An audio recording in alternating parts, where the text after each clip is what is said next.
Hello everyone, welcome to my channel and welcome to my top things to do in Snowdonia. So Snowdonia is a national park in the northwestern corner of Wales, and not only is it home to the highest peak in Wales, but it's also got some epic castles, awesome towns, and also with it being really close to Anglesey, I'm also going to talk about a few things you can do in Anglesey as well in this video. So this video is the third part of my things to do in Wales series. I'll leave a link to the playlist in the description below. If you enjoyed this video, make sure you subscribe. I have so many more awesome travels around the UK coming up very soon that I'm so excited about. But anyway, without further ado, let's begin the list. So, number one on my list, it just has to be the highest peak in all of Wales, which is Snowdon.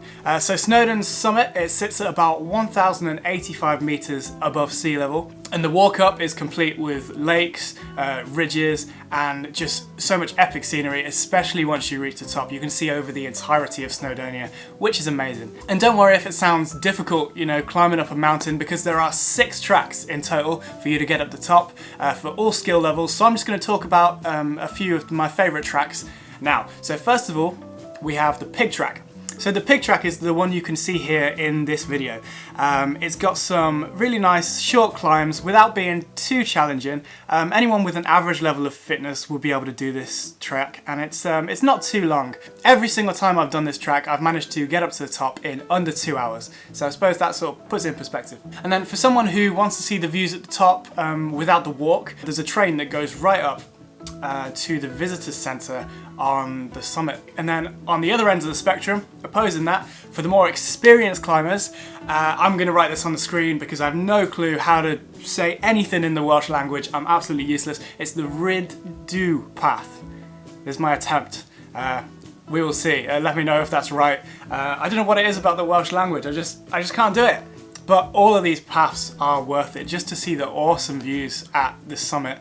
So my second place is right on the northern coast of Wales, and it's a town called Conwy. So there is so much to see in Conwy. First of all, you have the sort of the harbour, the docks, which is just great for a scenic walk, as this town has loads of the old castle walls still intact, and it just gives this great medieval feel to the entire town. Also, near the harbour, you will see this. So this is actually the smallest house in Great Britain. It actually holds a Guinness World Record for that. You can tour the house for a small fee if you'd like, but it's even just a great thing to see this thing from the outside. It's bright red right on the harbour front, so you will not miss it. But now we'll move on to Conwy Castle, which is my highlight of Conwy. So this castle was built around 1283, and it's actually been classed as one of the finest examples of 13th century architecture in all of Europe. And honestly, I would agree. It is just mind-blowing when you see this thing, just how big it is, just how well preserved it is. It was built by Edward I during his conquest of Wales. It also has a really interesting history. It's played part in a couple of wars over its lifetime, and you can read all about the history inside the castle. I won't spoil it for you now. I would just definitely recommend a visit to Conwy and Conwy Castle all in one.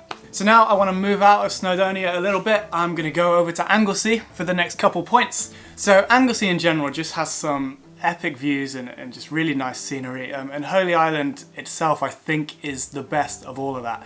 Obviously you've got the famous, that you can see here, the South Stack Lighthouse. This is where we chose to do our little sort of coastal mountain walk, which I would totally recommend. It's just such a peaceful place, and obviously you can see the cliff faces here, just the epic views. It looks like something out of, I don't know, some sort of crazy fantasy movie. So I would totally recommend coming here to take a walk around the coastline, see the South Stack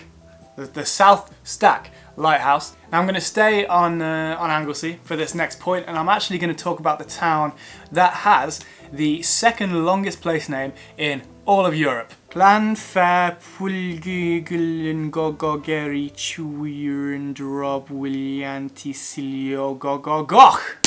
Yes! I guarantee that's not right. That was a bit optimistic, I think. So yeah, that is a real name. That is a real place, somehow. I think this is actually one of the earliest historical recorded attempts at sort of publicity stunt. almost, to bring tourists in, and it definitely worked because, well, I mean, we went. I've put this on the list because we went to the town and we had a great time. It was nice as a little stop off on our way to South Stack Island, but I wouldn't really recommend an entire day trip just to see this town. So now we're moving back to Snowdonia and we're going to move to the gorgeous looking town of Beddgelert. So Beddgelert is right in the middle of Snowdonia. It's surrounded by mountains and rivers flowing through it, and it just makes this town absolutely gorgeous. As well as this, there's so many places to eat and drink. Literally on like a 30-second walk down the high street, I passed about 6 pubs, all serving different things. And then you've also got some great walks stretching off into the distance all throughout Snowdonia. Snowdonia? So this town also has kind of an origin folklore story, which is quite interesting. It's a really depressing and sad story.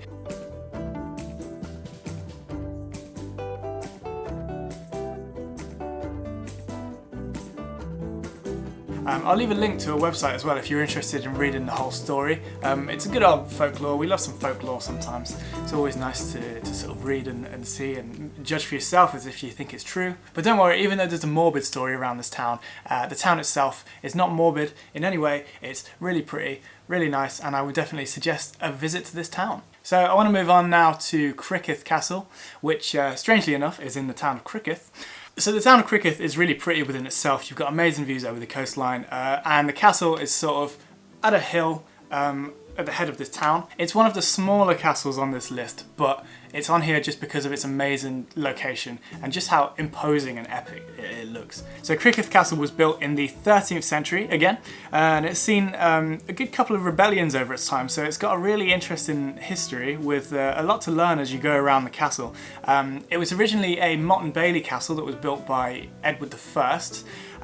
Again, that was during the conquest of Wales, but it was remodelled by James of St George, and this guy is described as one of the best architects of the Middle Ages, which, you know, how can you not see it? If, you know, this guy built it, it's got to be good, right? Definitely worth a visit. Criccieth have got some nice little beaches as well. If you they're stony beaches, but they're really nice nonetheless to have a little chilled walk along. So I'm moving on to my last place now, very sadly, which is Caernarfon Castle. So I only really briefly drove past this castle. I didn't go into this one. I didn't really stop for too long. But I can tell you from the look of it, again, it was massive. It was right up there competing with Conwy Castle, but it had such a different architectural design. That's why I put both of them on this list. So I would totally recommend this castle if you aren't completely fed up by castles by this point, which you may well be, but I had to put all 3 of them on the list because they all have their own charm in their own specific area. So I would definitely recommend this. And yeah, that sums up my list. I hope you enjoyed the video, and let me know if maybe you're from Snowdonia, if maybe I missed something. And make sure you check out my other travel advice videos, check out the rest of my channel, subscribe if you enjoyed this video. At the moment of recording this, I have just essentially got back from a trip to the Lake District where I did some sort of running, some mountain climbing, which I'm going to make some more videos about very soon. So yeah, I hope you enjoyed. Subscribe if you want to see more, and I will see you soon. Goodbye.